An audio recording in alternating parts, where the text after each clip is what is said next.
સરકારને મધ્યસ્થી થવાનું હતું. સરકાર સામે આમનો મોરચો જ નતો ખેડૂતોનો.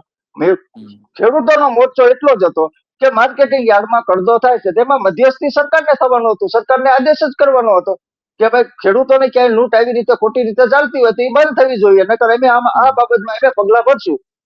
તો એ છે 16 તારીખે એ પગલા ભરે છે. 16 તારીખે લેખિતમાં સરકાર જવાબ આપે છે ખેડૂતોને. તો 16 તારીખે આપવાનો હતો તો 11 તારીખે માર્કેટિંગ યાર્ડના સત્તાધીશોને કઈ સરકાર કરી શકતી હતી. જો સરકારને દાનત જો સારી હોત તો 11 તારીખે એ લેખિતમાં આપી શકતી. લેખિતમાં એ જો 16 તારીખે આપી શકતા હોય તો 12 તારીખે આપી શકતા. તો ખેડૂતોને ક્યાં આંદોલન કરવાની જરૂર હતી? ક્યાં કોઈ બાબત હતી જ નહીં. મૌખિક 2021માં ખેડૂતો સાથે દગો થયો હતો એટલે ખેડૂતોએ લેખિતમાં આ માંગણી કરી હતી. અને એ માંગણી કરી હતી એનું અલ્ટિમેટમ આપ્યું હતું. સરકાર સુધી ખબર હતી કે અમને 2 દિવસમાં તમે લેખિતમાં અમને આપો. એ લેખિતમાં માર્કેટિંગ યાર્ડના સત્તાધીશોએ ન આપ્યું.